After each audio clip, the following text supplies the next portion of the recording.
दुर्वरेण्यं भर्गो देवस्य धीमहि धियो यो न प्रचोदयात्। मित्रों, मैं रामोद पांडे शास्त्री आज कुमारी वैष्णवी चैनल से आप लोगों के समक्ष महाकुंभ 2025 के बारे में कुछ अगूढ़ प्रश्नों का उत्तर देते हुए आपको अपनी भावनाओं को प्रस्तुत कर रहा हूँ।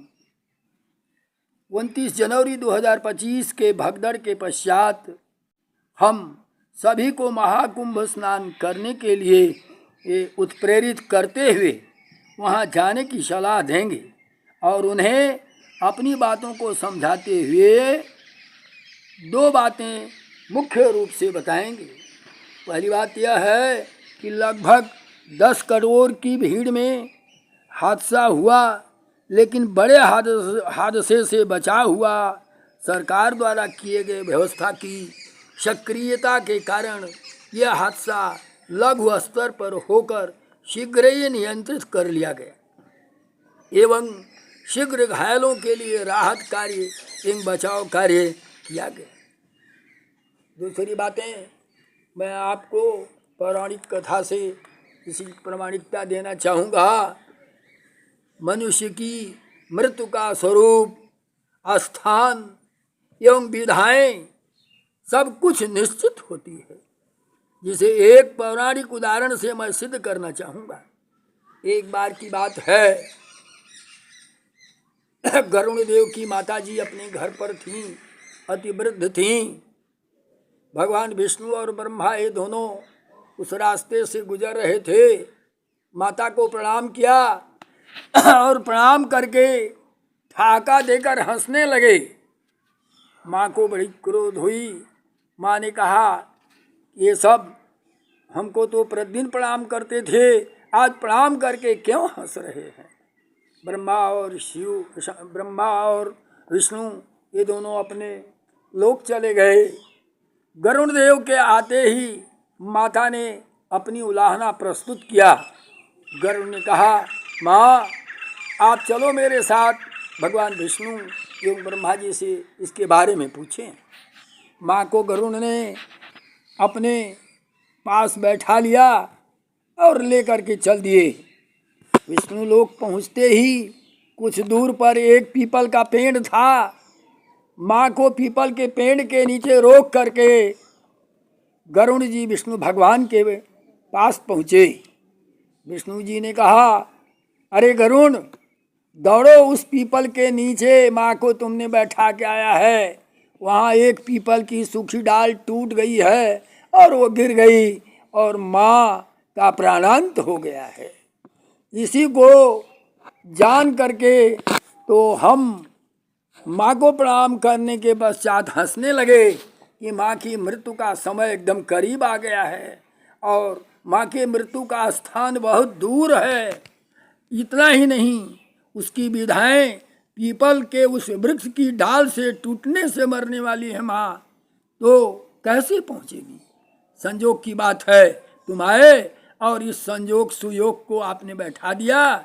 माँ की मृत्यु पीपल की डाल से थी, टूटकर गिरने से थी एवं उस स्थान की थी। साथ ही वहाँ तक पहुँचने के लिए आपने माँ को वहाँ लाया।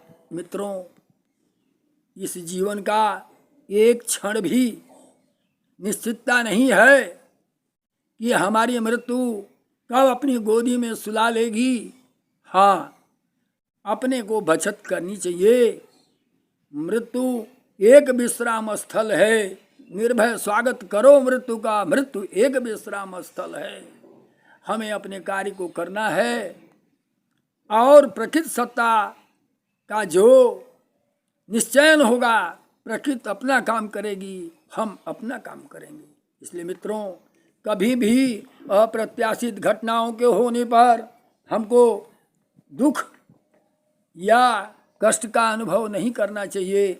मानव की प्रवृत्ति तो है, दुख और कष्ट तो उनको होता ही है, लेकिन यह निश्चित है कि मनुष्य की ये मिट्टी की शरीर छूटती है। सूक्ष्म शरीर जो मनुष्य के अंगूठा के बराबर होती है, वह आत्मा अजर है, अमर है, शाश्वत है, चिरंतन है।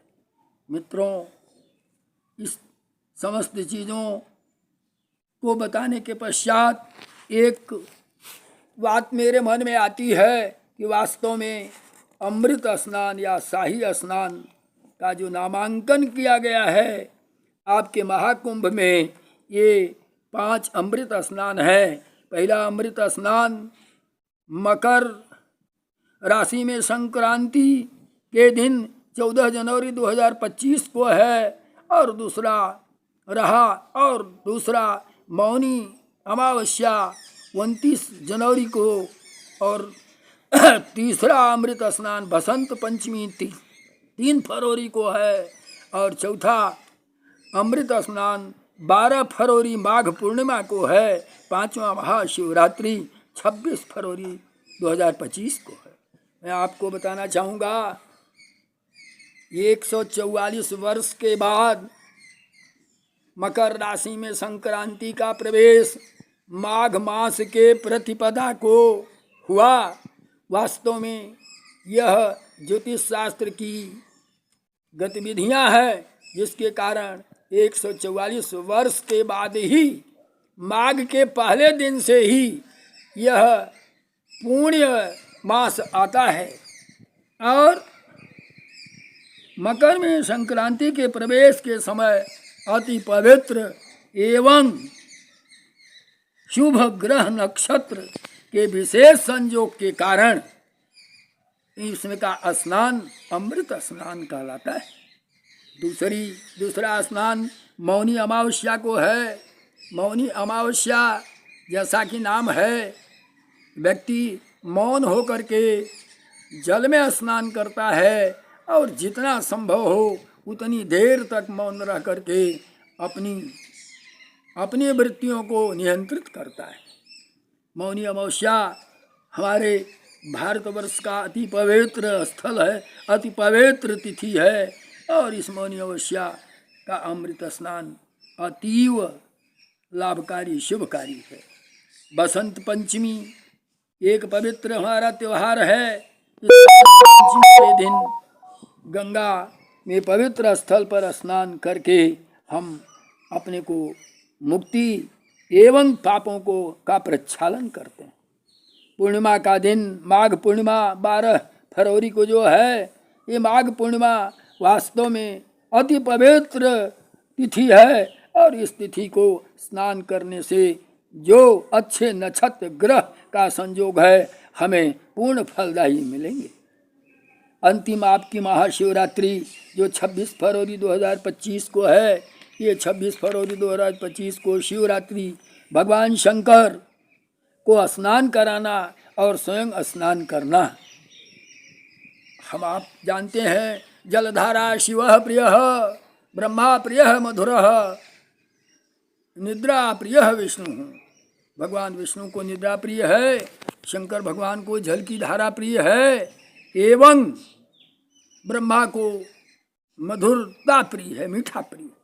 तो भगवान शंकर को जल की धारा प्रिय है, इसलिए शिवरात्रि के दिन तक हम अपने को स्नान अमृत स्नान करके निश्चित रूप से हमको क्या करना चाहिए, भगवान शंकर को भी स्नान कराना चाहिए।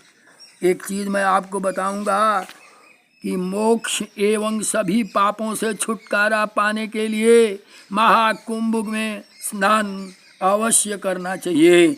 जब ही महाकुंभ जाने की आपकी योजना बनती है, पाप आपके रोए रोए से भगते हैं, और ये पाप भगते भगते आपके सिर पर चले जाते हैं, और हम जो ही प्रयाग में जाते हैं स्नान करते हैं तो बचे खुचे वो पाप सब समाप्त होते हैं, और सिर पर जो बाल है हम उसका मुंडन करा दिए तो वहीं हमारे सभी पाप समाप्त हो जाते हैं।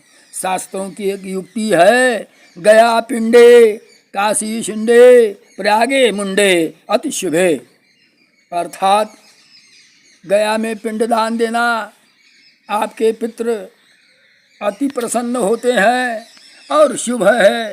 काशी में कण कण में भगवान शिव का वास है, अतः वहाँ विचरण करना, वहाँ रहना यह शुभ का लक्षण है। प्रयाग में पिंडदान करके अपने सिर के बाल को समाप्त करना अतीव शुभ है। मित्रों, हो सकता है कोई शब्द ऐसा मेरे मुख से निकले, उसे क्षमा कीजिएगा। वास्तव में शुभ ग्रह नक्षत्र का विशेष संयोग जो है, यह महाकुंभ में हम लोगों के लिए अति आवश्यक है। मैं भी इस बात को सोच करके और इसकी जानकारी है कि वास्तव में महाकुंभ में स्नान करने से 1000 अश्वमेध यज्ञ का फल प्राप्त होता है। मैं भी 13 और 14 फरवरी को प्रयाग के पवित्र भूमि पर महाकुंभ का जायजा लेते हुए माँ गंगा में त्रिवेणी संगम में अपना स्नान करके अपने पितरों को पिंड देते हुए प्रयास करूँगा कि मुंडन कार्य भी किया जाए। जय माँ भारत, जय माँ गंगे, जय माँ त्रिवेणी।